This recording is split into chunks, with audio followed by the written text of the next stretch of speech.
Welcome, ladies and gentlemen, to another exciting edition of Ringside Rants. This right here is TNA's episode number 3. I am just Mike, and below me is Bad Karma, also known as Josh. Tonight Yeah. we're doing something kind of different. We're streaming on Discord for the first time ever.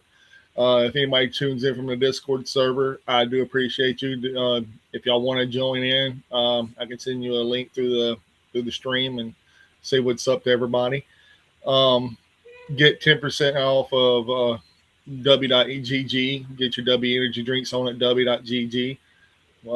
They're Ringside Rants 10% off. yeah, Ringside Rants 10% off w.gg.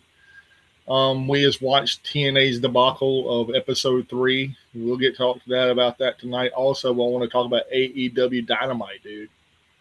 Holy shit, bro. Yes. Holy shit. First, the show just started off with A bang. Kenny Omega and Rocky Romero. Mhm. Yeah. Phenomenal match. Just, when you watch Kenny Omega, he does awesome work. Kenny Omega pulled off the victory, then threw his hat into the contendership for the title hunt. So, but to me, it was just right when the show started. No blah blah blah. No blah blah blah. Yakety schmackety talk. It was just straight into action. And tell you the truth, it was just nonstop action. No, no pun intended, but nonstop action throughout the 2 hour show.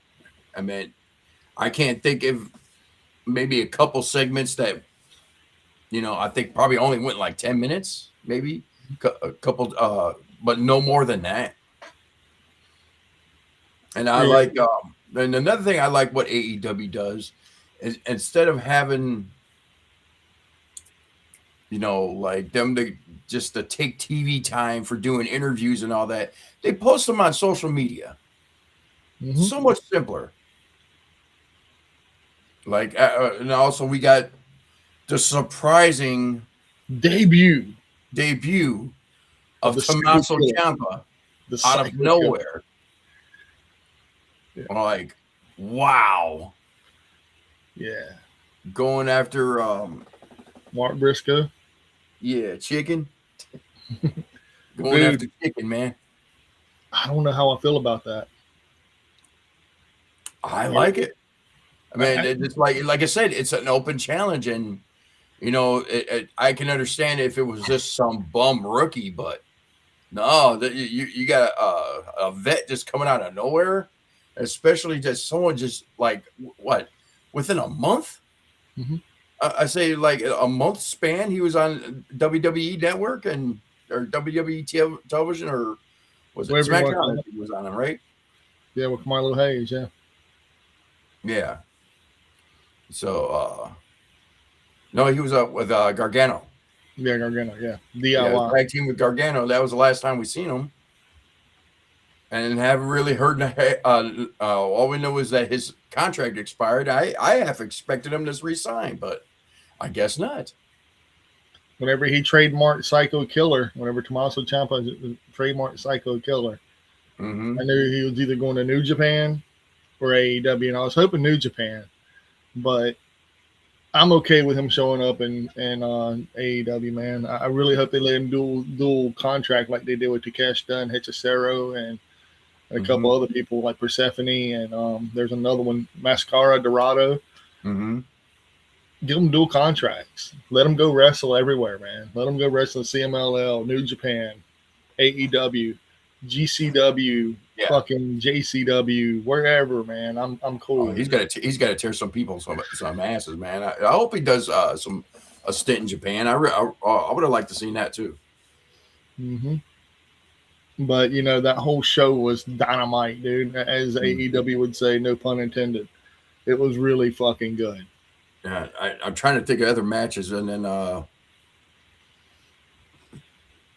actually Steph Lander and oh good God, what was her names that she wrestled? Tonight?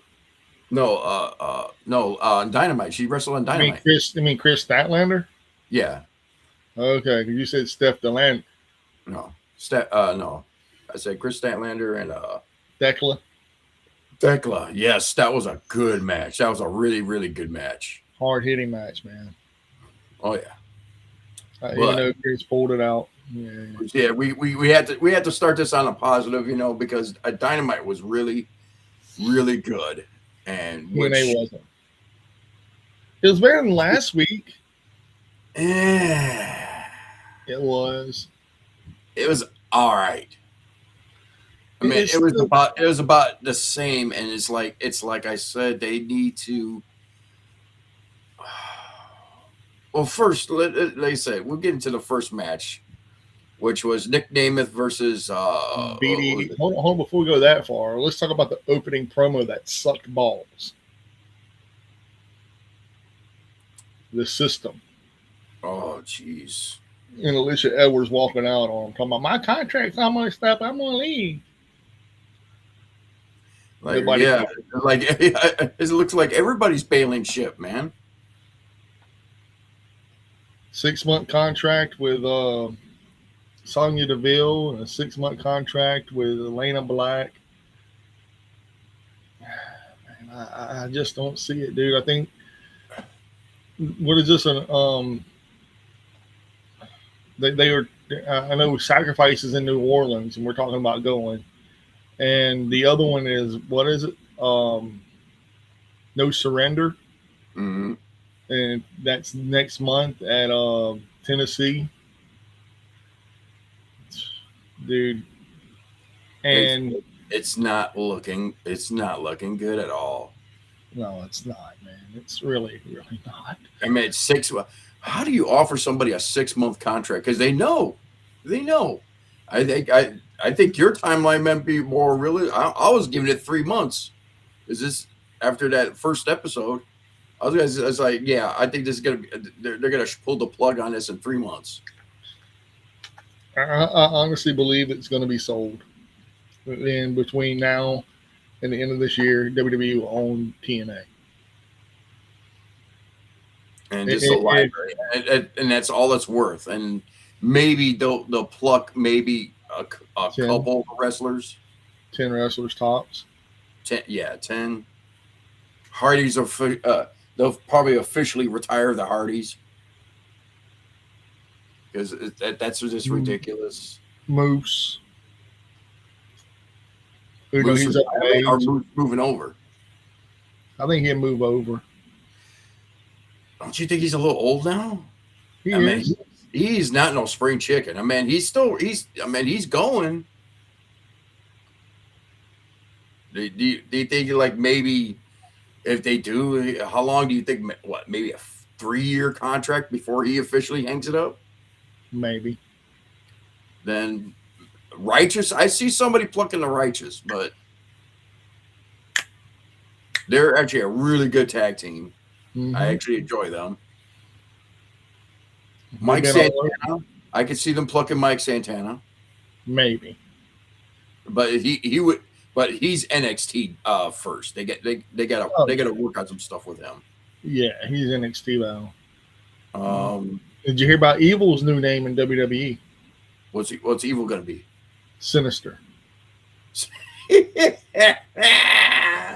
He's the Sinister Minister. Well, let me guess. Royal Rumble.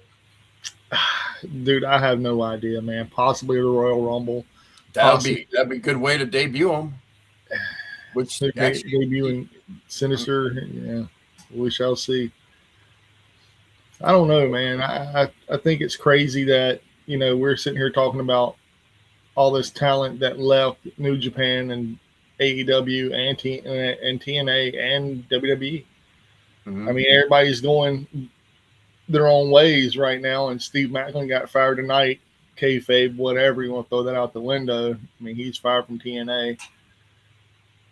Whatever. I haven't and looked at the roster yet and see if he's still on it, but and I don't. And you already said he already got fired from WWE. I don't think he's going to go back there. no, no. I think that, and Eric Young said what he said, kind of kind of like you burnt bridges, and your actions repercussions of your actions. And I'm like, damn, dude, it's pretty. Pretty shitty. Hypocritical coming from him. Well, shit, man, he didn't get fired. He got let go because of Twice. yeah, he got let go twice, and then once was because of Vince McMahon, and he said he would never go back. Then he tried to go back. Then he was wrestling a little bit. Then he was trying to do backstage, I think it was. And then he quit doing that and went back to TNA, Mm. which I think is better for him. Dude, he's got back tattoo that's fucking bizarro, man. I remember whenever he first signed in with TNA, dude, he had no tattoos. And he's big, and he didn't sound hoarse. Yeah. Dude, that's all them clotheslines to the neck, man. That's all them clotheslines. Psychopath. But yeah, it's like so. Yeah, so where do you think he's gonna head to? What do you think? GCW, AEW? Would AEW even want him? I don't know, man. But they just got Tommaso Ciampa. I don't think he. The Indies might take him, bro. The Indies might take him pretty quick. Mm-hmm. But all right, so the system cut a promo. Which cause said she's left or quit or whatever, but who cares? Who gives a shit? Then, and then we go into the Nick Namath and was it BBC match or whatever his name is, or Big Dick Energy, BDE, Big Dick Energy. So, but yeah, and that was it was a meh. They try to make BDE look more polished than he is with Nick Nemeth. The Nick Nemeth carried that match 100%. Yeah, it was sad. Like it was very sad. Then after that, it was women's match, ain't it? Which women's match? What was it? No, what was the next match after this? Oh, it was Forgettable. Forgettable. Yeah, I forgot, man. It was fucking forgettable. There was so much matches on this card tonight that it was all like jumbled together. It was like a jambalaya of matches. They tried way too many this week. They need to get down to a perfect minimum and stick there. Right now they're like, oh yeah, we got all those people. Let's just put them in matches. Mm-hmm. And it's like, why are you doing this? And then there was an Elijah match between him and Jason Hotch, and then Elena Black versus somebody. And both matches, the Elijah match looked great because they put him over like to the moon. Yeah, and he's supposed to be with the Righteous, ain't it? No. He's by himself right now. He's the loner. Oh, okay. I thought he was with the right. I thought I saw a video with him with the Righteous. Yeah, you did. Yeah, that's been going around the internet for a while. But he's not with the Righteous. He's by himself. He's the loner. That's why I was like watching it, and everybody was interfering in his match, and I was like, well, ain't the Righteous got to come out and help him? Ain't that this the Hardys or somebody? Yeah, that's what I was hoping, man, and nobody came out. And then you had another match that didn't matter, and then who was that match between? There was no woman match. There was no man. It was Stacks versus Hometown Man. Remember Stacks versus Hometown Man? Yeah. Santino Morella's daughter was in it. Yeah. Ariana Grace or whatever her name, Ariana Grande, whatever the fuck her name is. Yeah. And that match was terrible. Terrible. God, it was terrible. The merchandise was like it was like reminded me of Bret Hitman Hart putting it on a little kid's head, and I was like, dude, this is fucking terrible. This is god awful. And then they gave the win to Stacks after cheating. Yeah, it's pretty shitty. Mm. And then there was another match. I'm thinking. No, there were no more matches. It was BDE versus Nick Nemeth, Stacks versus the Hometown Man, commercial break. Then there was Elijah versus Jason Hotch. Yeah. Commercial break. Elena Black versus somebody. That match was god awful. Commercial break. Feaster fired. We found out Steve Macklin got fired. Commercial break, and then it was a main event between Rich Swann and AJ Francis, and it was a good match. It was good for what it was, even Yeah. though it should have It was like watching a WWE hardcore match. been without no blood, Yeah. no blood at all. It was pathetic. And Rich Swann ends up winning and beating first class AJ Francis. And money is the stupidest thing I ever heard in my life. Yeah. But Like, how is it? How has this guy got a job? he got fired from WWE twice. Still Oh, no EC3. huh? Still no EC3. Well, this is all taping, so I guess they're all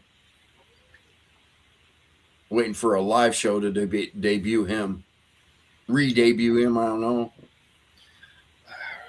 And I'm gonna be honest, that freaking another thing I'm not impressed with is the elegance promo bullshit in the back. That was a bunch of bullshit. Didn't care for that one. Didn't care for the Santino Morella spot. Didn't Yeah, care for the yeah. Hardys thing. I must have missed that one because I fell asleep from boredom. Yeah. Oh, well, Ariana Grace and Stax was sitting there arguing because she didn't help him during his match. And let's see, Hardys had a promo against the Righteous, which was really cool. Yes, actually, that was good. I actually just see that one. So that one was good. And Jada Stone was trying to do a promo in the back, and then she was cut off by Mustafa Ali and Natasha Steele's Dexter, and they walked them off. And then you hear, and Elijah walks up and he goes, "You want to walk with Elijah?" She goes, "Yeah." And so they walked off together. Lame, fucking lame. TNA gets, dude, out of a 5, no, fuck that. Out of a 10, it gets a 3, maybe a 4 tops. I mean, Agreed. you, dude, they just can't get their shit together. It's like they're doing too much, man, in 2 hours. It's like, dude, calm yourself down. Bring your shit down a little bit. Give us a little bit longer matches. Show us while we're invested in watching your television product. Please. I want to be invested. I am not invested in any of your people. I can give 2 shits about anybody on your roster right now. There's nothing out there that makes me go, damn, I can't wait for these people to wrestle. There's none of everybody said this was supposed to be the deal killer for AEW. This was TNA, and it's like it's not. It's not. It's heck. It's not even better than GCW right now. No. I wouldn't even give it. I'm glad they filled the arena kind of to make it look like there was people there. Yeah. But on the whole toking of things, man, and I mean looking at the whole picture as a whole, I'm pissed. I'm so fucking mad because I wasted 2 hours of my Thursday night watching this debacle, and I'm not impressed. And next week they got a 6-way tag women's match that I'm really pissed off about because why? Why the fuck? And it's nobody I care about. It's like I'm gonna be honest, man. I think we might just go to episode 4 on this and might have to call it a day because I don't think wasting our time watching this. It's getting bad. To me, that's what it seems like. We're wasting our time watching this. It's getting bad. And it's like, and what the thing is that we're over here giving them ratings by watching it. And I'm like, shoot, I'd rather go to a pirate site and watch it illegally. Mm-hmm. I'm sorry. I hate giving them ratings. I really do. Yeah. I really fucking do. Because like, I'm going to be honest with you, dude. It's not worth watching. And people are like, oh, TNA is greater than AEW, boo. And I'm like, I don't see it. I don't see it either. But the WWE fans say it's better because of what reason? How? It's not. I mean, oh, God, You seen it? it's not even better than NXT. And I see better stuff. I see better stuff in NXT. I think. Well, actually, no. This week's this. I watched NXT this week, so it's about the same. And it was like a meh show. So both of them about the same, but still NXT was a little bit better. Like get some high definition cameras at least. Jesus Christ. Well, I mean, the only person that looks like a star in that ring besides Elijah this week was Elena Black. Everybody else looked terrible. It's because they're all trained. Yeah, I realize a lot of people are trained by WWE on what to do with cameras, promos, and all that. So that's the one thing that Matt Cardona brought up is when he got released and he was going to his other companies and he was always asking why these are these people not trained in these etiquettes or how to do uh, and all that as like how to do promos, how to do where's the camera at, be know your time limit, create your craft and all that. But they So never looked. yeah, so it's like that's what some of these people. Yeah, some of these people just yeah. I don't know, man. It's like I think I'm getting closer to my mark. 3 months. I think it's going to last longer than 3 months, though, Josh. 3 months of sacrifice, and let's just be real here for a minute. Let's give them a little. Hey, you know what we could do? We could give them a little publicity and say, "Hey, everybody, show up at Sacrifice in New Orleans. We did our job." Mm-hmm. Yeah, we're working on logistics, and it's like we're gonna be At Sacrifice. at Sacrifice. We're trying to get like a big ass sign that says Ringside Rants or something. I don't know. Get an LED board. I think those are pretty cheap now, ain't they? LED board. Get like a poster board with some LEDs in it. Man, that's a lot of work. It's a lot of work. It's a lot of work for a bullshit ass company. And yeah, man, we'll give that. You go to a classroom or something like that. And say, hey, make me a poster board just be seen on TV. I could do that. My sister's a teacher. I should do that. All her first graders be like, "What the fuck? Are we smarter Hey, than the we're going to wrestling. We need a sign that stands out. for real?" Right. But I mean, because it's gonna be This sign gets a cookie. yeah, for real. Like there's gonna be four of us, and then on Friday night, and but I showed you the two night tickets are cheap, dude. Mm-hmm. I don't see why we don't do both nights. Well, I'll be down for it. Like what else we got to do? Shit. Besides drink. After that, we can go drinking. So we find somewhere to stop by and get a waffle somewhere. So, Waffle House. Ooh. You gotta realize I'm up north. I don't got a Waffle House. I know. You eat cream of wheat. We eat grits down here, boy. I don't eat no cream of wheat, no, man. You eat that oatmeal. I eat oatmeal. Yeah, I like oatmeal. That's nasty shit, man. Grits is good. Just don't put no sugar in your grits, and you'll be good to go with me, man. My ex-wife did that. I was like, you put sugar in your grits? It's fucking terrible. Used to put cinnamon. I had grits before. I had to put cinnamon in it. It's like you put cinnamon in grits? Yeah. What the fuck? Need something sweet in that, man. No, man. You put jalapenos and bacon and ham and shit like that. It's made with corn, man. Put no cinnamon in corn. What the hell are you trying to do? The hell you trying to do, man? You put fucking salt, pepper, butter if you want to, cheese, bacon. You do that shit, man. Hola, Leoncita, mi amor. Hey, baby. Hey, love. We're Have live. a good night. Have a good night. Hi. Hey. Yeah, I got you on speaker, baby. Are you? What you have me on speaker? Because I answered the phone on speaker. Okay. Oh, can you sound the phone me until I get in the car? I sure can, beautiful. What you doing? We went live tonight and talking about TNA and Dynamite from last night, and talking about trying to get to go to Sacrifice the next month, in March. Okay.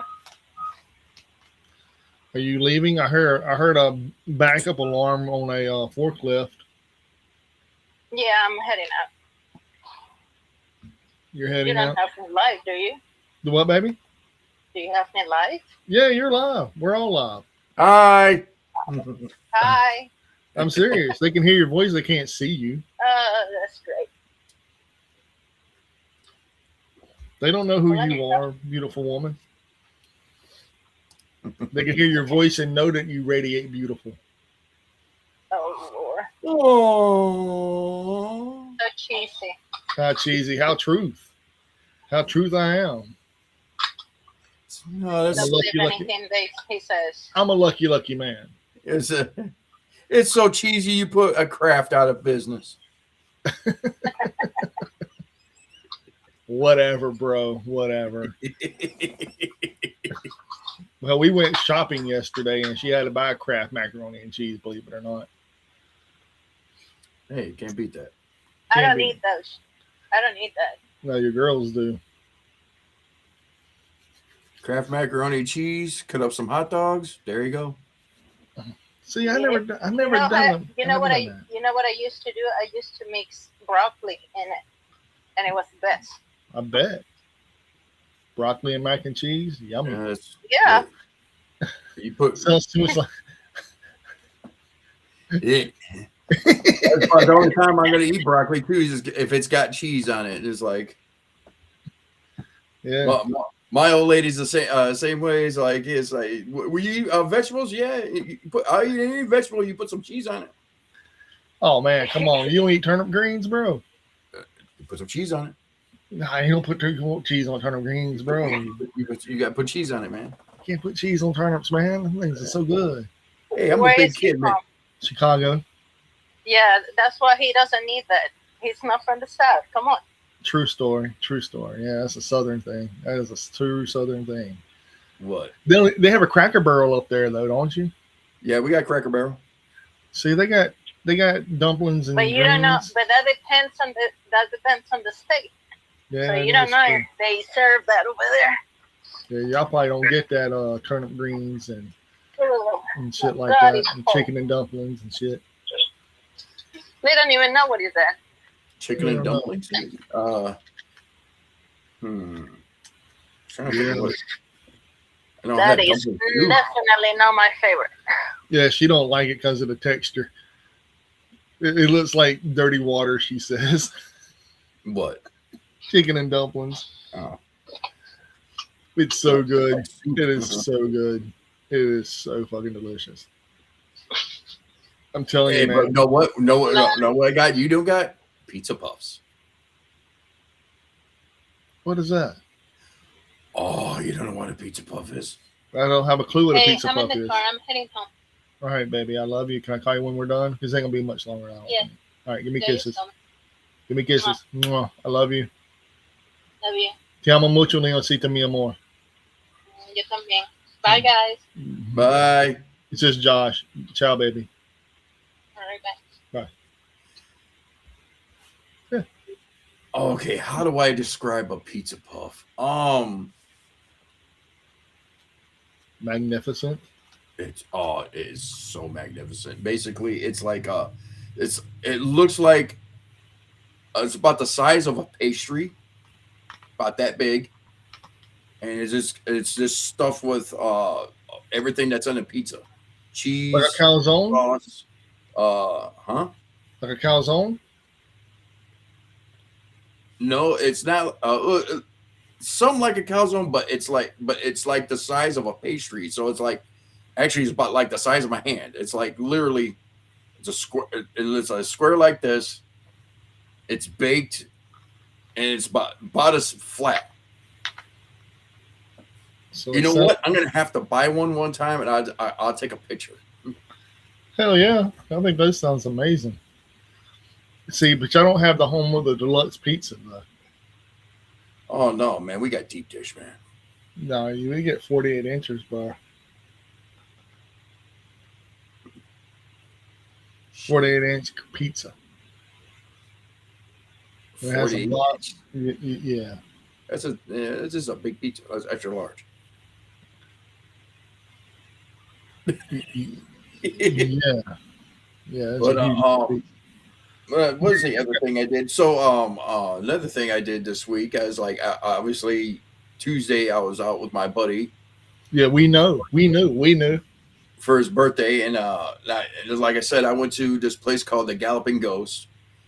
For people that don't know, that Galaxy Ghost is just outside of Chicago. It is probably the Guinness Book of World Records for the largest video arcade in the world. In the world, That's 4 buildings long. Buildings. I seen you were playing WrestleMania and you played WrestleFest. Like, yeah, well, yeah, I was like looking around for some wrestling arcades. I'm like, oh, there's one, there's one, there's one. But here, let me see. I don't know if I can show you what an aisle looks like. Do they all work though? Oh yeah. And they don't have an out of order sign on them and all that bullshit. Nah. Holy fuck, Batman! And that's just one aisle. I need to come up there and hang out. I'm telling you. Fuck, dude. You get all the fun places. Down here, we ain't got none of that shit. We don't even have an arcade anymore. We don't even know what an arcade looks like. Yeah, it's like Jesus, dude. All 80s and 90s and early 2000s, I'm assuming. oh fuck yeah. I mean, you name it. You think of a game, and it's up there. The Simpsons, X-Men. Yep. Damn, man. TMNT, both of them. Yep. Gauntlet. Gauntlet. Yeah. Yep. Dark Asteroids. Donkey Kong. I'm like, shoot. You got hell. Even right here, we got Galaga. Spy Hunter. Burger Time. Tron. No, Tron 2 doesn't work. They have Tron 2, but it doesn't work. The Discotron, I think it's called. Like I was talking with the owner, and it's like, it said, like keeping this place running is like fixing 3 machines and 4 others go down. So it's like it's the constant revolver, and it's like there's games that's like you never even heard of. I'm like, damn, this is a pretty good game, and our stuff that never even got officially released, like Primal Rage 2. They got Primal Rage 2, and they got that straight from the developer. From Rare. Yeah, and it was never officially released, and I think it's like a semi-complete copy of it, but they got it playable. Holy shit! Hell, they're trying to find a copy of NBA Jam where it got Michael Jordan in it. Oh shit! Good luck to them. Yeah, well, they know the developers. That's all from Midway. So all the Midway stuff, anything made by Midway was in Chicago. Yeah. So yeah, they might be able to find you one. That'd be fucking awesome. Yeah, they've been trying to. So far, there's only one person who in the world that got it. And it's Michael Jordan, because he requested it. Holy shit! So he got some NBA Jam with him in it. No, I thought there was another one with him in it. No, But he is. There ain't one with him in it. No, because it's Pippen and Horace Grant and yeah, B.J. Armstrong and Dennis Rodman. yep. You got NBA Jam, NBA Jam 2 tournament, I think it is, and then there's Extreme. And none of them have Jordan. Yeah. Damn. But yeah, that's like yeah, like I said, then plus they got some Japanese games that I have never seen. Like there's one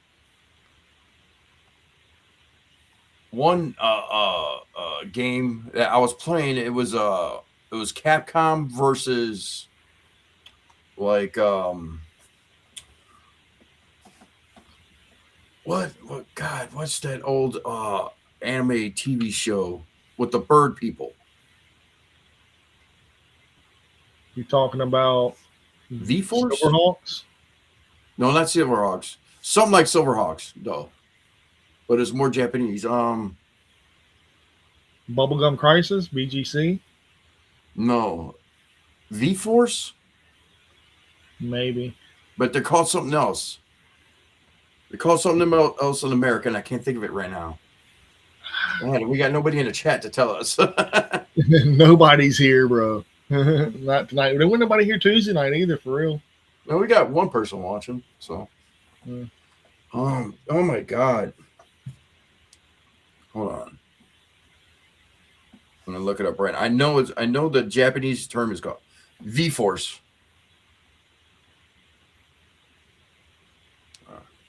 V-Force anime. Okay, that's totally not it. All I know is all their costumes look like fucking birds. That's the oh my You sure God. ain't Silverhawks, bro? It's not Silverhawks. It's actually it's about it was about the time of Silverhawks, maybe even before Silverhawks. Cartoons like Silverhawks? It's an old anime. Here, I'm gonna Google.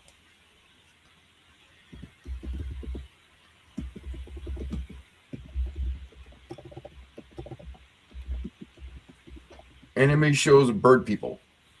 Silverfang?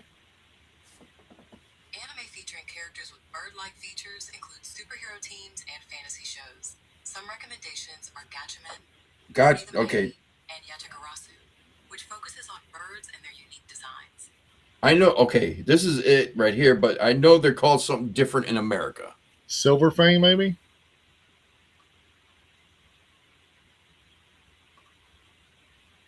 That's it.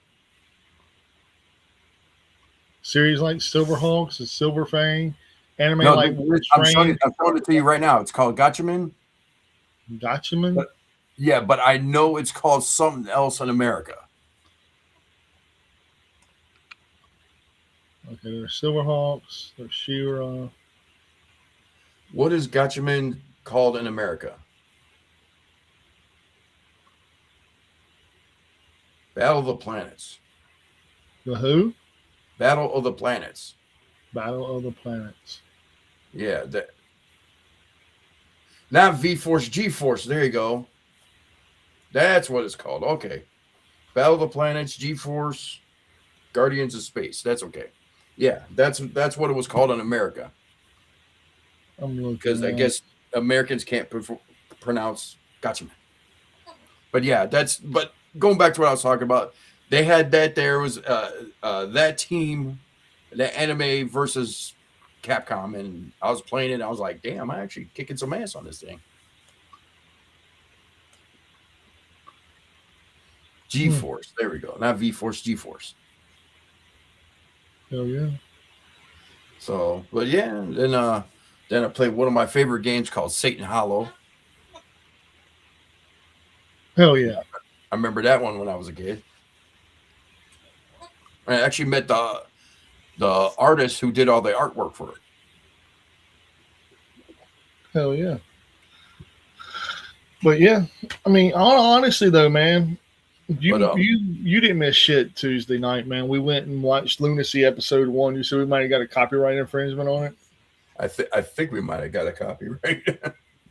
Oh well, it's fucking insane. It's Psychopathic Records. Hopefully they don't give a shit. They let it slide. I mean, fuck, it's Psychopathic. So we're trying to get their name out there for them. Yeah, I don't know if you can look at it right now, but if you go to look at the block of the video, it right in the middle of it just says copyright. But it's still there though. Yeah, here, let me see.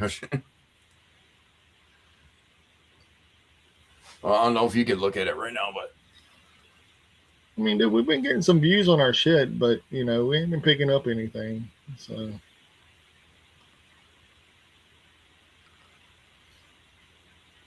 and your Vampir's message to Ringside Rants got 15 views. Yeah, I like that. hey, there we go. It's pretty fucking pimp. You know what? I still got to put up that interview. I know I'm slacking on it. Yeah, you are slacking, and you're slacking on. And I'm been slacking too. So I need to send you some shit after I find out your address again. Oh yeah, especially I got I got your package. I got Jordan's package, and I'm working on Phil's. I'm still trying to find a couple things to throw in there. Those shit, just dump some random box of shit in there. That's what I would do. Just randomly drop some bombs in there. Boom! I don't need this shit. I got a box of shit over there that I was thinking about donating. I can take some shit out of there and donate it to somebody. I want to do some. Oh, what's up, Anthony? Whoa! Hey, Anthony. Hey, bro. We need some answers from you, bro. Like AJ versus Gunther and Drew versus Sami Zayn. We need your picks.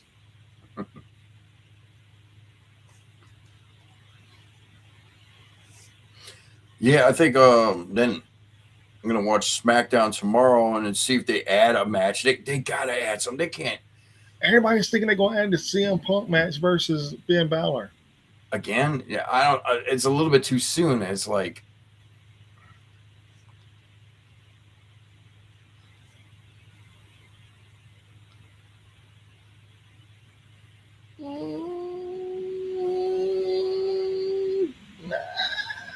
I don't know about all that. yeah, me and Mike agree that it was better than last week, but not by much. Gunther and Drew, got you.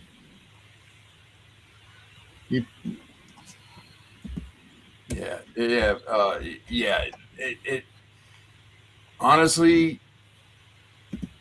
AEW last night blew them out of water. Yeah, it did. With the debut of Tommaso Ciampa, and honestly, all around, there was just not a bad match. There wasn't. No, there wasn't. I'll give it. There was a kind of couple hiccups in the Mark Briscoe match. I mean, that's just nitpicking. Botches happen, but other than that, really, there was just not a bad. There was not a bad match. It's like TNA needs to work on it, or they're just not gonna make it. They're not gonna make it. They have all the shit, man. If they're still dealing with the resolution, I'm giving them. I'd say before the end of the year. But if they take over production, they're going to take over the whole company. Yeah, it's not going to be like, we're going to give you our production quality and our production company for free. No, we're going to own this bitch. And you'll see the whole turnaround go completely batshit crazy because TNA needs an overhaul. Yeah. And what to me, I think it still has to do with the effect of Scott D'Amore. I agree. The firing of Scott D'Amore has severely hurt this company. It is severely hurt it, and it's still affected to these days. Like everyone who was loyal to Scott D'Amore has quit. Heck, you don't even see none of the regulars. Like, where the hell's Rosemary? Dude, it ain't just they fired Steve Macklin. You know, I don't know if it's kayfabe or his contract's coming to an end or they're going to repackage him with something different or whatever. Because I haven't been to TNA's website, but I'm just here. Here we go. I'm going to the roster as we speak.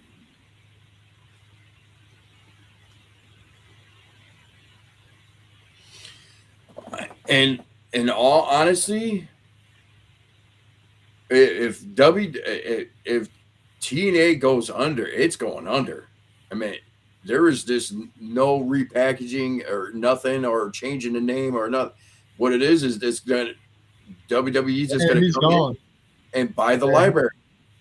He's That's gone, it. dude. He's not on the roster no more. So, yeah, That's pretty wicked, man. If he's not on the roster no more, that tells you something. yeah. And it's like, people quitting left and right, and it's like Killer Kelly's gone. JDC's still under contract, but he ain't. It's whatever. yeah, it's like it's like WWE ain't gonna do nothing with it. I mean, all they're gonna do is just pick the wrestlers they want, shut the doors, and put the library and take the library. That's it. That's all. Basically, that's all TNA is going to be worth is the library. Same thing like WCW was. Who do you think will they put in charge of TNA creative and backstage production when WWE does take over and buys TNA from Anthem? Oh shit! That's what I was just talking about. I need a squirrel moment. I didn't hear you. My bad. I don't know who they're going to put over there. There ain't nobody. I think they're going to absorb it. I don't think TNA is going to do it just like they did WCW. They're just going to absorb it. And not even mention it being relevant. They're probably only going to take maybe 1/3 of the roster, if that. You don't think it's going to go out of business like most people? I don't know, man. I don't know. AAA is a different entity. AAA was in Mexico, and they didn't have nothing in Mexico. And now that they have something in Mexico, I mean, what are they going to do? Name TNA and leave it in Canada? And name it what? TNA Canada or NXT Canada? That'd be crazy. Speaking of which, there is a person coming back to WWE. Remember TJP? TJ Perkins? No. He was the one who won the first Cruiserweight Classic on NXT whenever he beat Ibushi and all that shit. Shit, you're talking about a long time ago. Yeah. Well, he's back in AAA right now, and he's fighting for the number one contendership for the Cruiserweight title. And did they crown a new AAA champion, or because Dominic's out? Oh, he is? Yeah, he got hurt. I didn't know that. Well, that's the reason why they everybody was up in arms, and when they made that graphic with the AEW title around his waist. That's why you don't use AI. But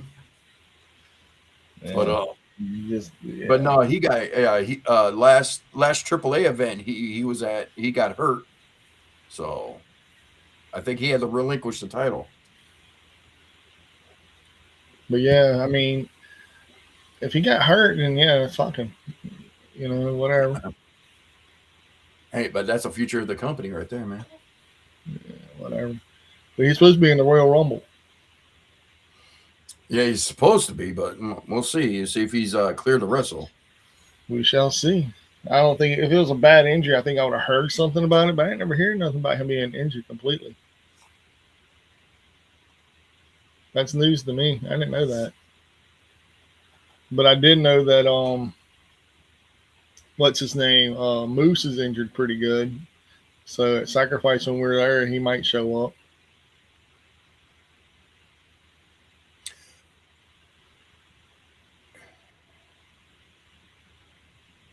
Maybe. I just don't know, man, because you got Evolve, you have AAA, you have NXT already, and you have Raw and SmackDown, and you also have WWE ID. I just don't see why they'd want TNA. Just for the library. That's it.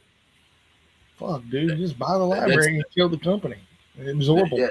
yeah. There's I at this point that's the only thing that's worth money is the library. They bought Evolve and their library, and they absorbed the library, and they haven't done shit with it. Mm-hmm. Whether they're gonna do the same thing with TNA, they're gonna absorb it and not do shit with the library. Because I'm gonna be honest with you, man, the Asylum years, and those are the best years of TNA.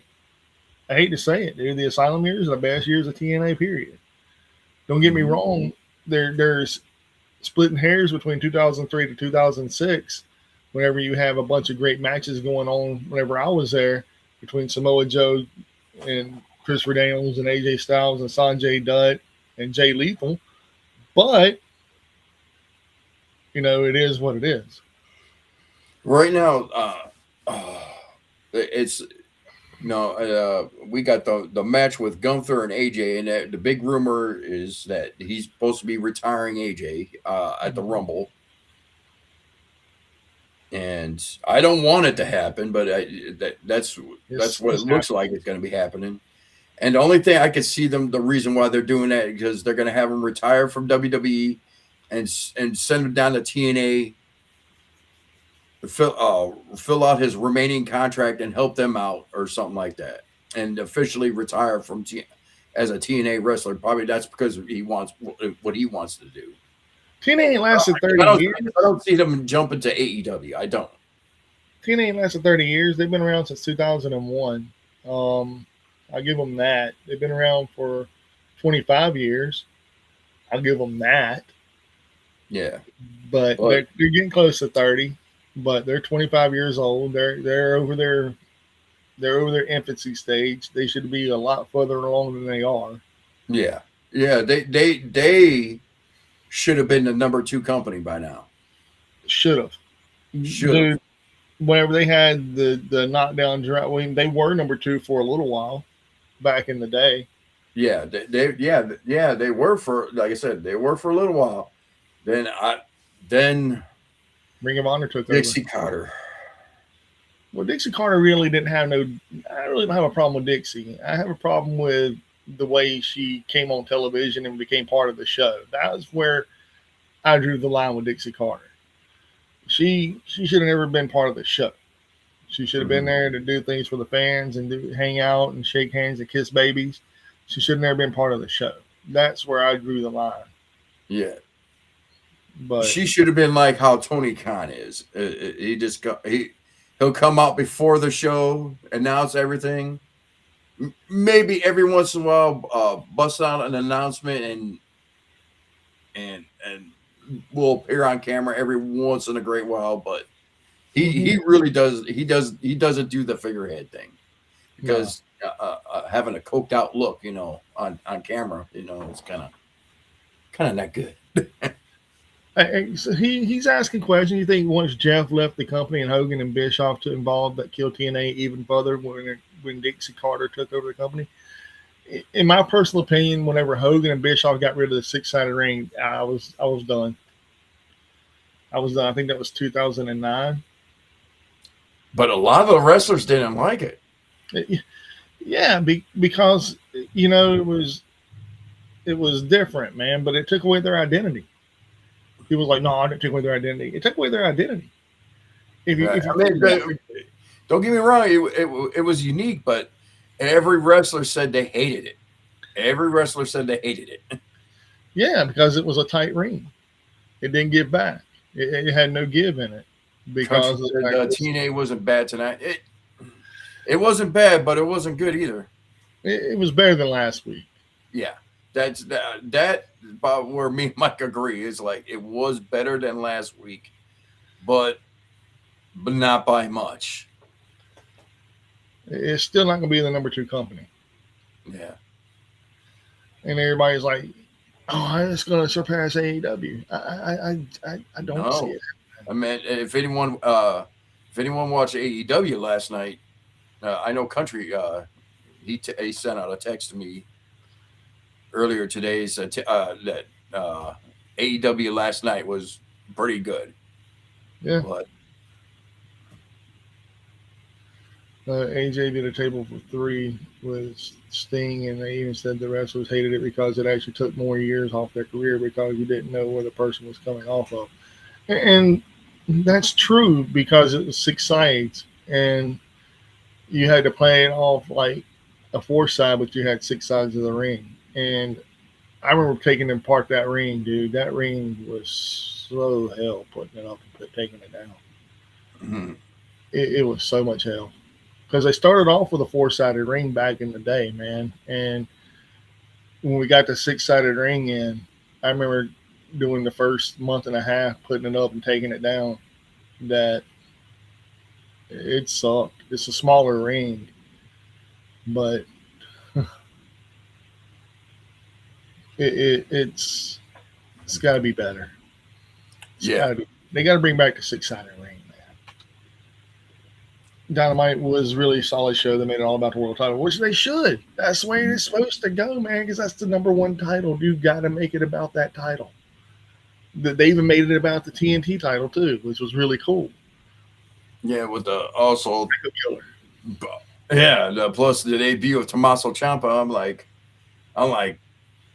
damn. Now, see, that's how you make someone a good ass debut right there. Yeah. Yeah, he did. But he bought that ring, if I'm not correct, he bought that from Joey Styles, from MLW back in the day. Whenever MLW was not owned by Court Bauer, but it was owned by Joey Styles and his entourage. Yeah. Way back in. Yeah, the Mexico did the 6-sided ring a lot. Yeah, but theirs probably had a little bit more give. I don't think so. But Lucha Libre is a different style of wrestling than you have in regular. Yeah, it was actually AAA. AAA is the one that they were actually using they were using the 6-sided ring up until the merger, and they finally switched to a regular squared ring. Mm-hmm. But as a whole token, though, TNA had 2 good matches on the card. The rest of them were terrible. Yeah. The Elijah match between him and Jason Hodge was good, and the main event was good. Take it for what it was. The Feast of Fire, the hardcore match, it looked like this it was is awesome. Crap. This is awesome. Crap. I was like, that's all I heard was crap. I heard the claps, and I was like, nah, man, this isn't good.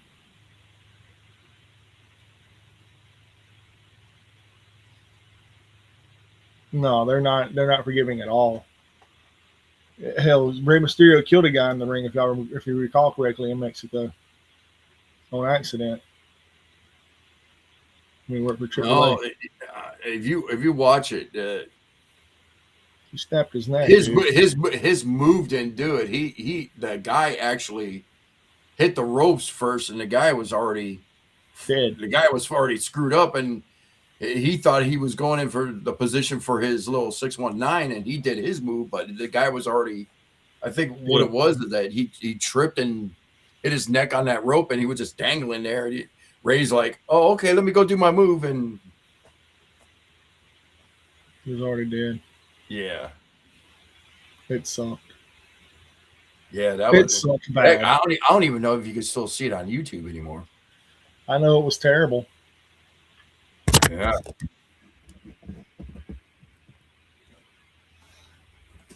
Try to bring it a little bit closer. Sorry. Okay. I thought you were showing off your shirt. I'm like, okay. No. Yeah. See the shirt? Ernest going to Crystal Lake. See the shirt? Yeah. No, I'm not trying to show off the shirt. I'm trying to bring it a little bit closer to me. That's all. I have board games behind me, as you can see over here. I got board games over there around the floor. I got wrestling shit behind me. Shit, man, I got all kinds of shit. Yeah, Frost it's table stuff to sitting show on off, my but I right. don't feel like running upstairs to grab it. Yeah, I'll save that for Monday. I don't have anything to show tonight, man. Hell, I haven't went nowhere to buy anything except I ain't even finished my last Lego, man. My little last F1 car. I ain't even finished it. I have all I 10 did of them. find the Megadeth album, though. I did find one. Oh, lucky you. Lucky you. Looking at you talking about, I found me something. Found me something. Found me some. Look at me. I'm all big shot over here. I bought about Megadeth. Hey, fuck you, Just man. I've fucking been a fan. Hey, I'm a bigger fan of Megadeth than fucking Metallica. I'll tell you that much. I'm just fucking with you, man. That one was a good show. I like that they made the world title the main story, but they need to disband the Death Riders already. Yeah. I agree. Death Riders are terrible. I mean, they're gonna make Mox the big baby face out of the whole shindig. I mean, Yeah, that's what I'm kind of digging right now is that they're making Mox the face, but yet the Death Riders are still heel. Like what? Poison. Yeah, they're coming. They're teasing a headline tour next year. Brett Michaels and Poison are teasing a headline tour next year. Yeah. I could care less about Every Rose Has a Thorn. I'm just saying. It's like I don't know, a bunch of screaming ass 50, 60-year-old women. Ah!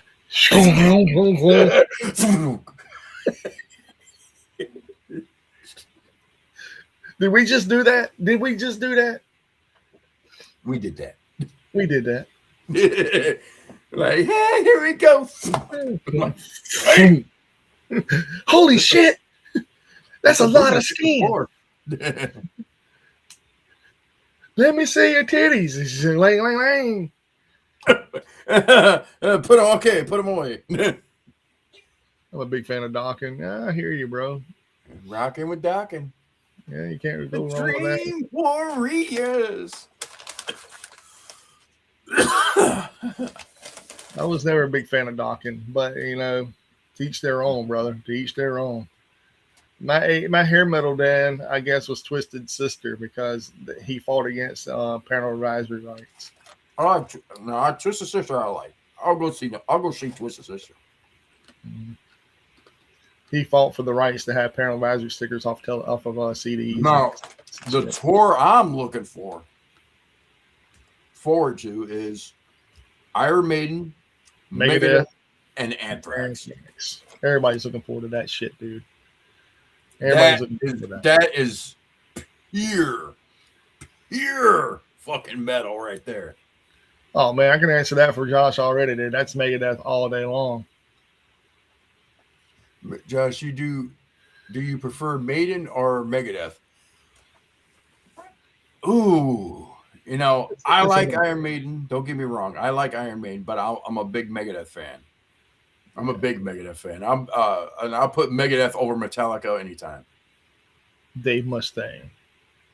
Well, you gotta realize the first two Metallica albums, he wrote all the music. Yeah, he did. Well, most of it. They just had come in and Kurt Hammett come in and just redo all his guitar parts and with his own solos. I thought we were cool, Anthony. Thought we were really cool, bro. I know this might sound sacrilegious, but I feel Anthrax is kind of overrated. I like them, but they're not as good as what? Oh yeah. No. See, like I said, man, now you're hurting my feelings because I'm also a huge Anthrax fan, and I came. Let me see. I want to say my era of Anthrax was the John Bush era.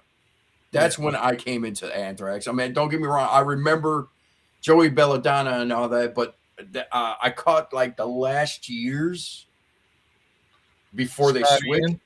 Yeah, Scott like Ian. State of Euphoria and Attack of the Killer Bees. That was like when I jumped into Anthrax. But like my high school years, I'm sorry, that was the John Bush era, and I was glad I was able to see like my first show, my first concert on my own that I got to see was was a radio show, was doing like their own Halloween special at the Hard Rock in Hard Rock Cafe in Chicago, and they were bringing a bunch of bands, and Anthrax came in and did like a 3-song set. Damn. Live on the radio. That's fucking epic. Yeah, so for me, Anthrax was the first band on my own as an adult. Was what I got to see. Mine was Rage Against the Machine in 1996. I'm sorry, 1997. So let me see, 95. So that show happened in 95. Yeah, that's I went to that in 95.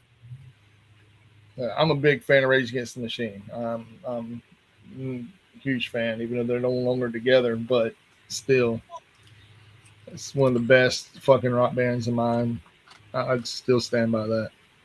And now, I know John Bush is going on tour and doing some of them old Anthrax songs. Finally, after all these years, I think for the past decade, he hasn't done none. Damn. I'm gonna say, I'm gonna say past decade, maybe 15 years. Damn. Yeah, because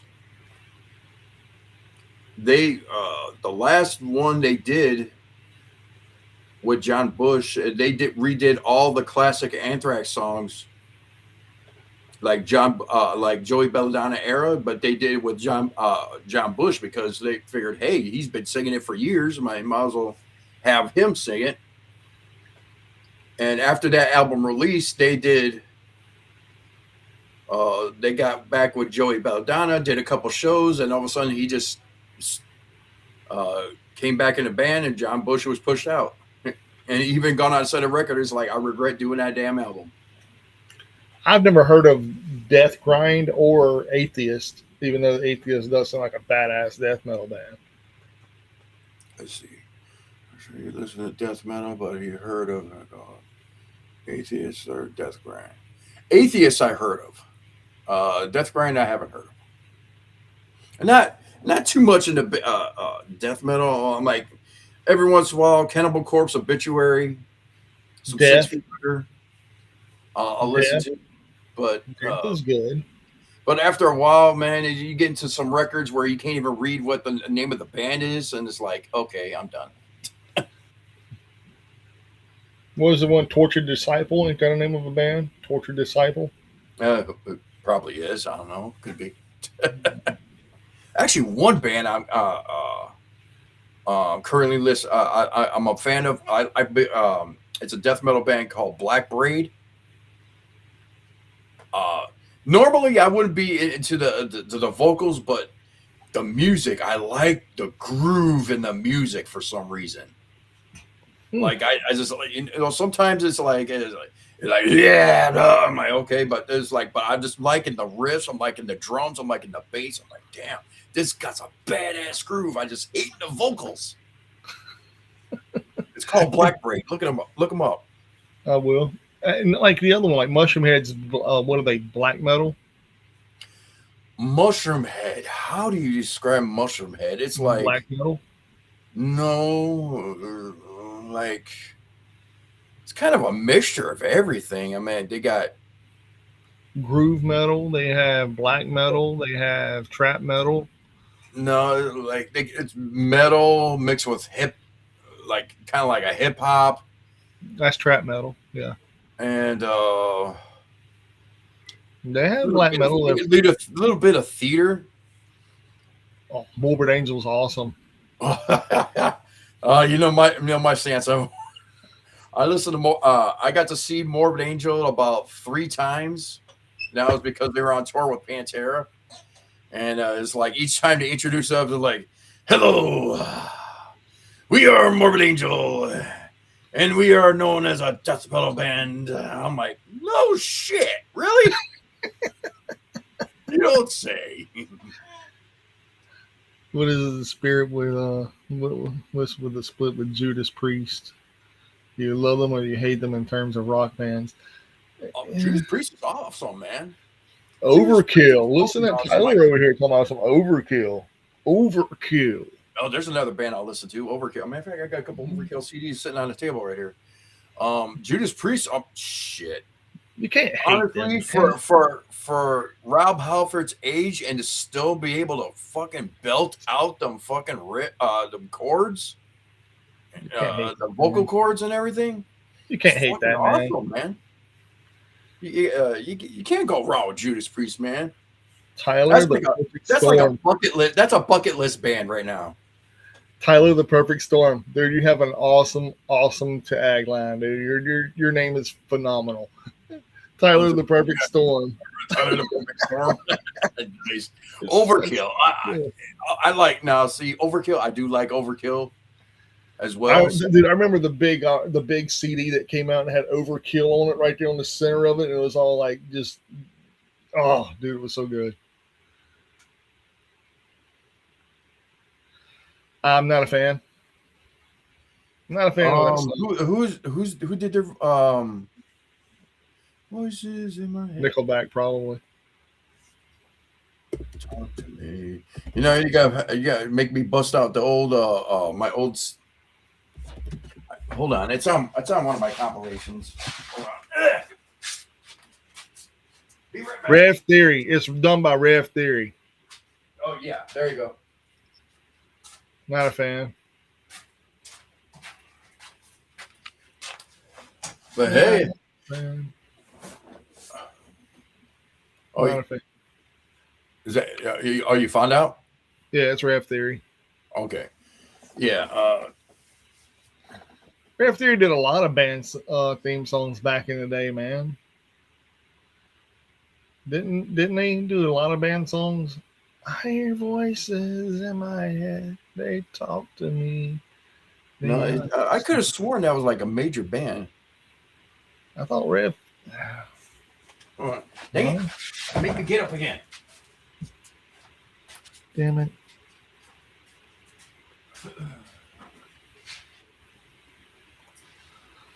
I'm Googling it. Don't worry. I got this.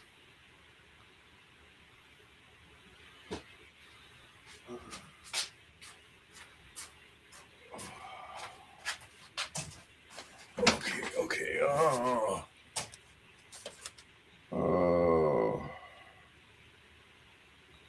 I want to say it was Rev Theory, dude.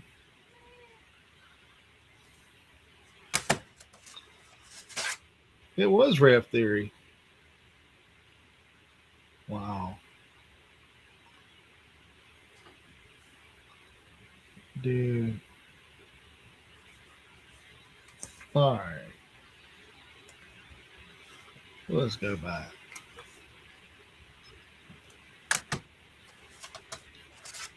No. I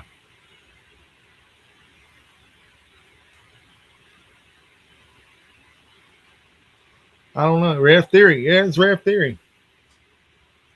Okay. Rev Theory. How long? Okay, it's not on my CDs. And forcible entry. yeah, whatever.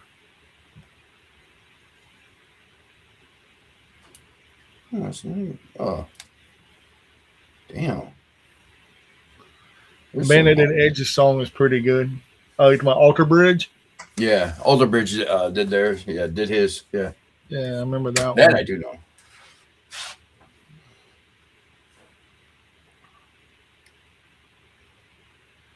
Rare Theory was a band? Can't be shitting me.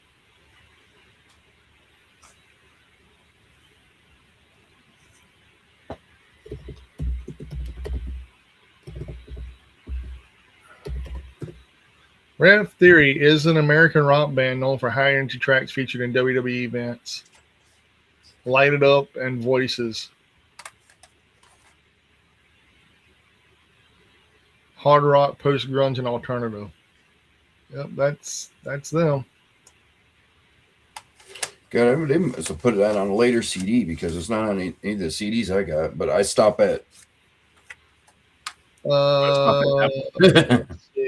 Let's see here. Light It Up was in 2008. Voices was in 2023. Oh, okay. So it's newer. So yeah, it's not even on CD. Yeah. Because they haven't released a CD since. I think there's like maybe a couple after this one or two.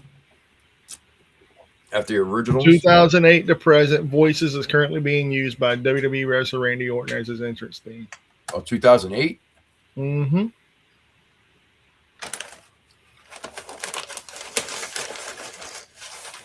WrestleMania 30, Rev Theory performed Randy Orton's theme song live during the broadcast.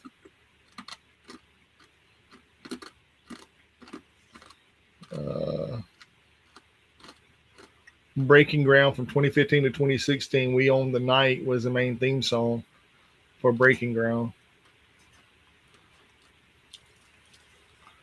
So yeah, 2008, man, they've been around for a while, dude. Light It Up was WrestleMania 24. One Night Stand 2008 was Hell Yeah. 2008 to present was Voices. Yeah, dude. Yeah. Now they just got some crappy ass rap music now. Or yeah, I don't dig none of the music that they put out now. So it's hilarious how people and rock music make fun of Nickelback, but I bet you half of them have their first album. I don't have their first album. I do got one album, and it was only because that Dimebag Vinnie Paul gifted him one of Dimebag Darrell's guitar solos. It's only because of that song I got them. Thorn in Your Eye is the GOAT. What's up, dude? Why are you watching instead of being on, fool? Jordan, Thorn in Your Eye is a GOAT. You know you're allowed Thorn in Your Eye. Put it in. Oh, that was the original Raw song. Yeah, and I put it in the rant pack, dude. You're more than welcome to join. Jesus. I need to post it in the damn chat now. Jesus, man. Oh, you're being a mod, fool. Well, be a mod then. No, you're a troll right now. That's all you are. Always a troll. Troll. Actually, not a troll. You're Gimli. You're Gimli. You're a dwarf. I sent the link to a Discord. I sent the whole thing to a Discord server as well, thinking that maybe we'd up our numbers, but hell, we haven't really upped our numbers. The whole first hour almost, dude, we had nobody in here until Anthony showed up, which was really cool. And then Tyler the Perfect Storm, Steinerized, is one of my favorite wrestling themes. Oh, the Steiner theme? I agree, man. So, yeah, I mean, hell, dude, everybody in that Discord server is pro AEW, and they shit on WWE and anything that basically just part of their feeders. Not the link. Thorn was. Dude, I will send you the link, fool. So your ass will be on here. Steiner, where I was. No, of old school, because you're going back to old school songs. Mine was Demolition. That was just a badass riff. Dun dun dun dun dun dun dun dun dun dun. I mean, Oh yeah, you that, already that got. was a song that they were coming out to beat your ass with. That was the type of song right there. We putting Tony Storm over dudes. Fucking yeah, dude. Why not? She's one of the most over people in the fucking AEW, in my opinion. I know you. I know you have the link.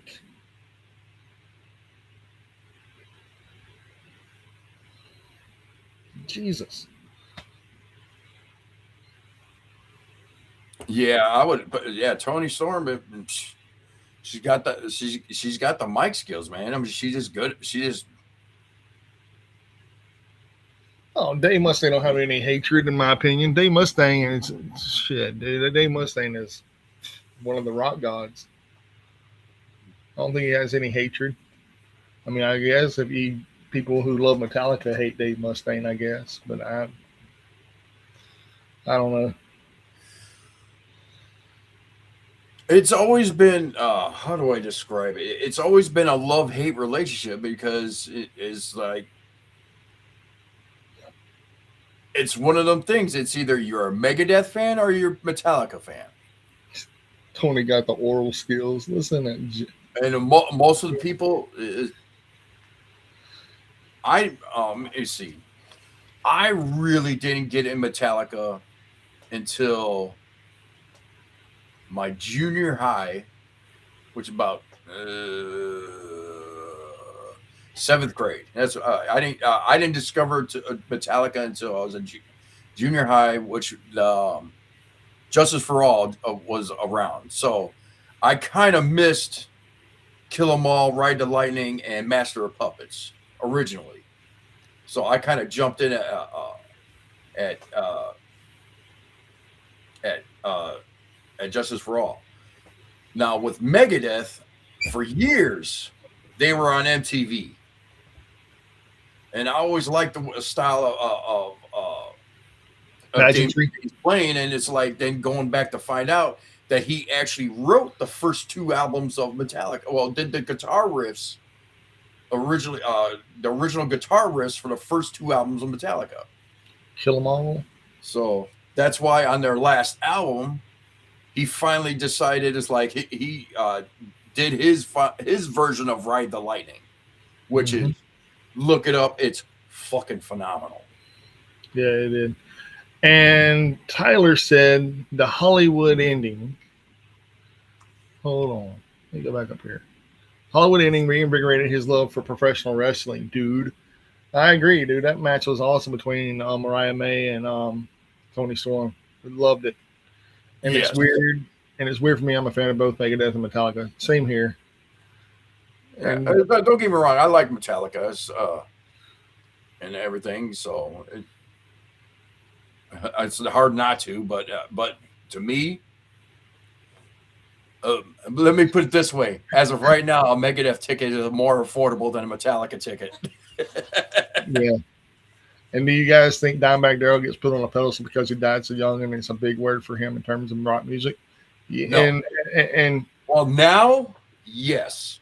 Yes. But to me, I'm a huge Pantera fan. I've always been a huge Pantera fan. Wow. You know, I got in about a little late, but I got into like when 101 Proof was just around. But I remember I'm seeing on Headbangers Ball here and there, but it wasn't until mine was around Cowboys from Hell. No, but it wasn't. But this is where it comes back to wrestling.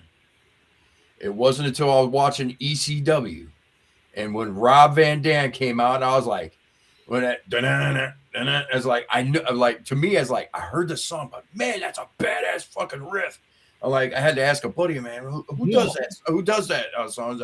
Said he looked at me, and it's like, and it's like asking a metal fan, another metal fan is like, what's that riff? Is like, you don't fucking know, that's Pan motherfucking Terror, motherfucker. And it's like, okay, then it's like, then I went to my BMG. and never paid them back from them pennies. I went to Columbia House and I was like, okay, let me look. Oh, they got Jesus, man. Pantera 101 proof right here, which is by Megadeth. far one of the best live albums ever. Yes, Megadeth And, Rust in Peace is better than any Metallica album in his opinion. Who? That's what Tyler said. Fuck yeah, I agree. Rust in Peace, man. That was a. I got in. My first Megadeth album was Peace Sells but Who's Buying? Fucking great album too. And but David Allen Coe didn't play for Pantera. Huh? David Allen Coe didn't sing for Pantera. That's always. Yeah, actually, he did. They got a CD out. It was David Allen Coe and it's Dime, Vinny, and Rex. Really? Yeah. Rebel Meets Rebel. There you go. That's what it's called. Huh. Yeah, it's it's an interesting album. It's like hillbilly metal. That's basically how I can basically describe it. It's hillbilly metal. Hillbilly metal. Hell yeah. But going back to what I was saying, but yeah, it was like I knew he'd get tired. I knew he'd get tired. Yeah, y'all gonna talk about music. Y'all gotta have the man for it. But like I said, I was getting to what I was saying. I was like, I ordered my 101 proof from Columbia House, paid a penny, never paid it back. I think we all did. What are your guys' thoughts on the lead guitarist for Foo Fighters? No knowledge cannot specify. Yeah, for real. When Pat Smear left, I have no idea after the second album. Yeah, the first rock album I listened to that really got me into rock was the Iron Maiden album with Hallowed, but Be Thy Name on it. Well, isn't that Peace of Mind, or that's not Number of the Beast? I think it's number 4, Peace of Mind. Yeah, it is Peace of Mind. Yeah, it is Peace of Mind. Yeah, that's the first album with Nickel McBrain on drums. Yep. Sorry, I like Clive better. I like Clive's drumming better. Oh, I finally got it. I finally got the Megadeth album. I'm not all that excited about it. I don't know. It's kind of stripped down. I kind of agree with a lot of the comments. I mean, Ride the Lightning was his song. They just had a falling out, him and James again. He wanted Metallica to join them for the final tour, for their Go Away tour, and it is Number of the Beast. I think Tyler's right, dude. Okay, Number of the Beast. I was close. Will Be My Name? Yeah. I don't know why I thought it was with the Trooper, but I guess not.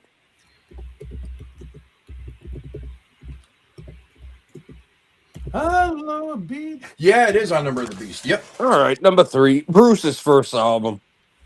Yeah. I had to think about it for a minute. I'm like, I was close. Too. Yeah, I know. And I can't reach for it right now, but I was like, it's 3 or 4. Easily wasn't on a Diano album, and it wasn't Power Slave or After.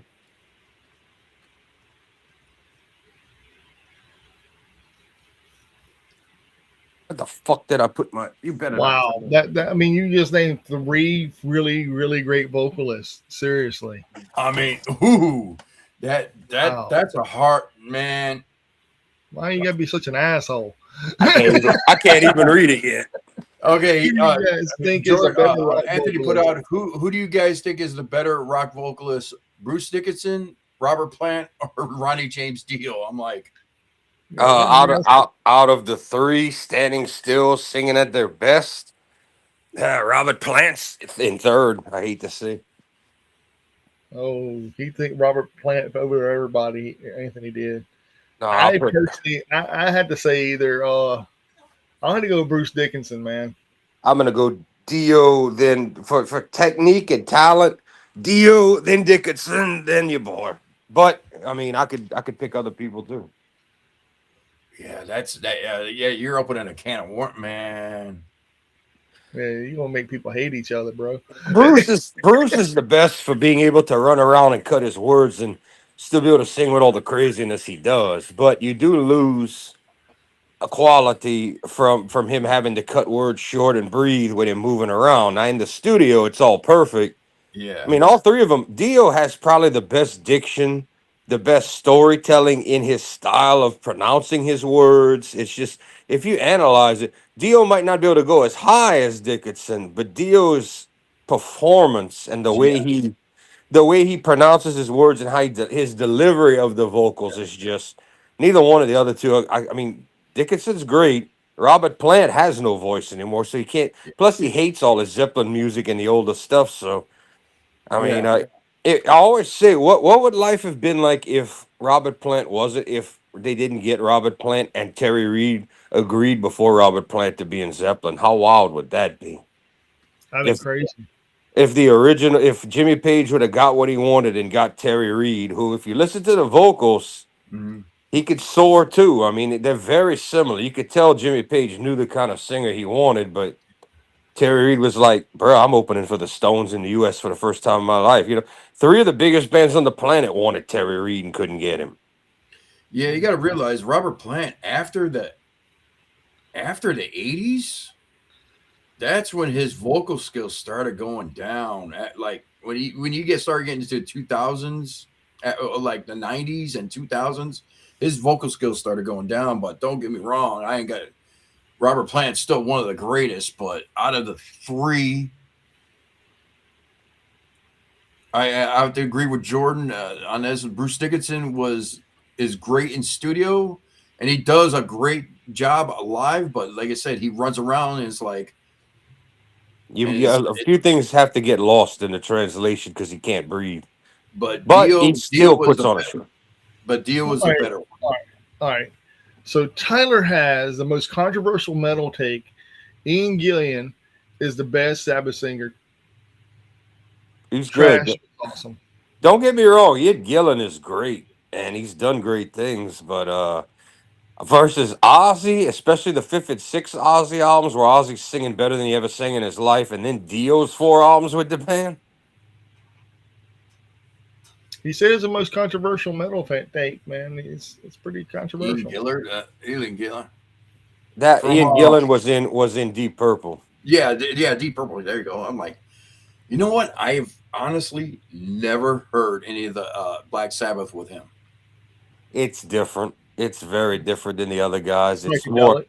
no, it sounds like an 80s, almost sometimes an 80s hair band or like 80s. You could hear it was in the 80s. Like you could hear Tony was trying to get with the times more than um wait, is he the Ian Gillan, is he the one that only sang on Born Again? Is that what you're talking about, Tyler?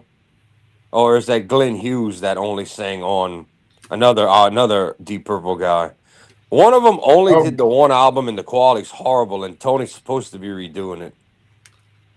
Jordan, what was your thoughts on the Rainbow, the band that Ronnie James had was the lead singer of before he went to Sabbath and started his own solo career? Fucking great. Great. It's fuck yeah. I was waiting for Josh to jump in, especially the first three Great. albums. He did four with them, but his era was better than the other guys that came after. I could care less about Rainbow after he left, and all of that. Yeah, yeah. Richie Blackmore was in Rain. He left Deep Purple to go do Rainbow. Hmm. And do you guys with most Sabbath fans that Dio was better than Ozzy? Most Sabbath fans do not say that. No, Most most people say Dio was better than Ozzy. no, they don't. No, I'm sorry. To Sabbath me, fans hail the first six albums as the Grail. yeah, Ozzy will still be yeah, Black Sabbath, and it will always be Ozzy. And don't get me wrong, I ain't gonna knock the Dio era of Sabbath. Them actually are some phenomenal records. And I just ordered Dehumanizer. Yeah. I just ordered one. Josh finally he didn't I don't think he realized that one existed when I pulled it out last Monday. Yeah, so I ordered one. I'm like, okay, so I had to complete my Dio Sabbath set now. And you talk about a dark evil album too. Yes. And then Born Again thrashes. That's what Tyler says. He's saying trash is on Born Again. All right, so that's the one and only album me and Gillen did. That one's right after the Dio era, right after Live Evil and and Mob Rules, that came right. The quality's horrible. Tony Iommi's supposed to be redoing it so we could get a decent sound. It's the one with the red baby looking like Demon Baby. It's that album with the blue cover. Yeah. It's the one and only album Ian did with them as Sabbath. There's some good stuff on it and there's some cheese on it, but I think it's gonna sound better if they fix the quality because it sounds like it was recorded in a toilet. Oh God, who's more technical in your guys' opinion, Richie Blackmore or Tony Iommi? Who's what? More Who's a better technical. guitar player, Richie Blackmore or Tony Iommi? Richie Blackmore's the more technical guy, but Tony is heavier. He does Yeah. more of the. I mean, you got a finger picking guy, and you got one guy that finger picks and does all kind of classical and all kind of stuff in his music, and you got one guy that's straight up just power chords and leads and blues based. Because Richie's not blues based at all. Tony is. So I mean, the more important of the two, Tony, because he created heavy metal pretty much, but more tech. I mean, Richard Blackmore has his style. He's more of a. He's not a finger tapping guy. He's not a pick. He's more of a finger picking shredder, like moving the fingers than tapping and picking and all of that. So it's a different world. Yeah.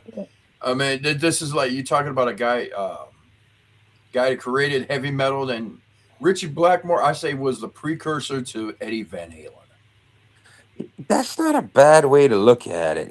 Guys like him and I mean, I yeah, thought Ying Bing Malmsteen would be like a predecessor of Eddie. he never really came up before. Like he did. Eddie blew up in like 76 and Yeah. 77. Yeah, Ingve came after Eddie. Yeah. Yeah. I mean, and I know because I got that damn album that sounds like Alcatraz. bad 80s music, man. They're the best around. I mean, the first guy to really go instrumental and without words and hit big and influence everybody was Joe Satriani.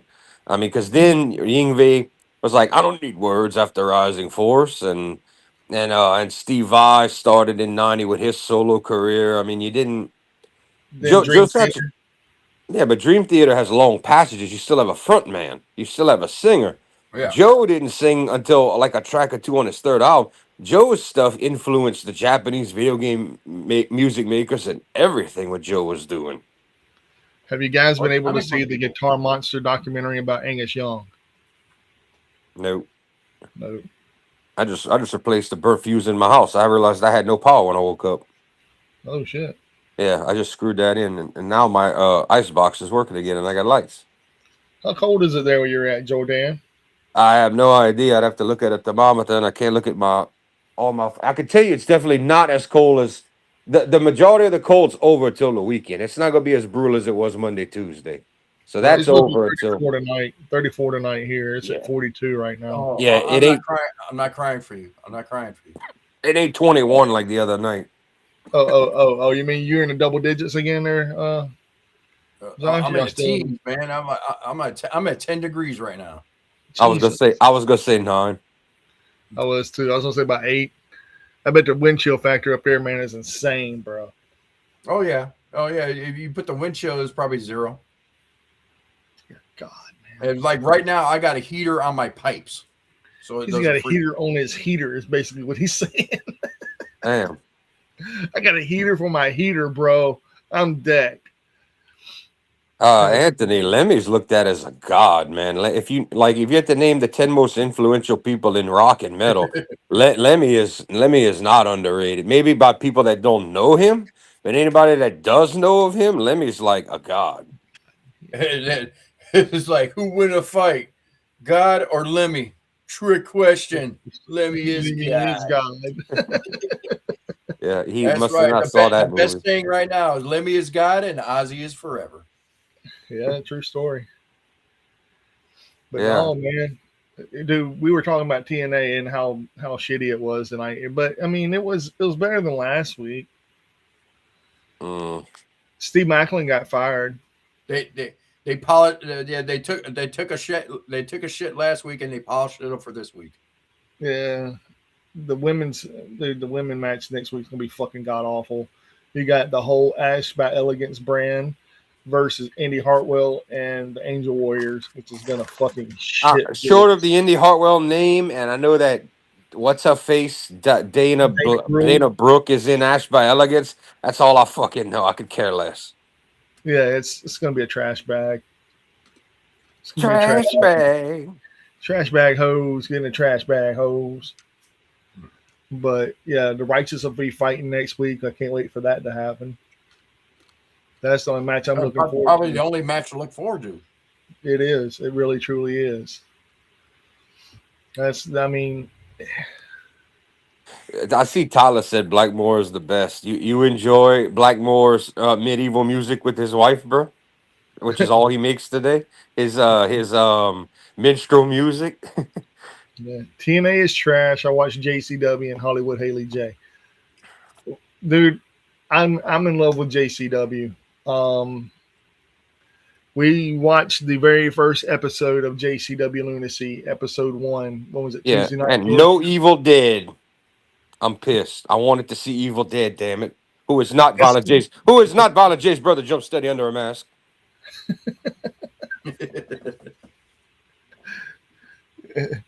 the whole lunacy era, dude, is fucking awesome. I applaud the Insane Clown Posse for it. Who's the new Joey Ryan putting his dick in everybody's face? I saw that when I got on, and I was like, okay, that's enough for me. When last night on Tuesday night, On the JCW show, everything was about the dude's dick. oh, I don't even know. Oh That's what you're in love with. no, You said JCW's new era. It's the era of the dick, the cock piece. Vince Russo got told that he had a small 1-inch penis by Big Alice Crawley. Okay, I'm sure Vince probably wrote the line himself. Yeah, he serenades the fair maidens. Yeah. Yeah, Vince Russo don't care, man. Vince Russo's a fucking jackass. I love it. His wife is hot, so I don't blame him. I'd play a song or two for her. His wife is hot considering his age. I haven't seen her in years, but she's pretty hot. Kerry Morton. Kerry Morton is all about his dick. That dude's a trash bag. He is the future legend, though. I like him. His heat is so nuclear. It ain't go away heat. It's boo you the fuck out of the building heat, though. Baron Corbin heat. Nah, Baron Corbin has go the fuck home, never come back to my television set heat. Yeah, get off my TV heat. Yeah, get off my TV, never come back. I'm not a fan of fucking boring Corbin. Never was a fan of him ever. Not even in NXT with his long mullet ass hair. His finishing move was all he had. That could have been decent, but I didn't see it in him. The whole 30-second clothesline running outside the ring and coming back in and clotheslining somebody was fucking gimpy. That is the lamest shit I've ever seen in my entire life. Like, how do you not see that shit coming? The first time I saw it, I was like, no, he ain't gonna. Oh, he clotheslined that dude. That is bullshit. That is so bullshit. Big ass battle royal belt he has. Oh, who has the belt? Like Kerry Morton? That'd be fucking awesome. I like the new ICP belts too, man. The JCW Heavyweight Championship belt and the tag belt.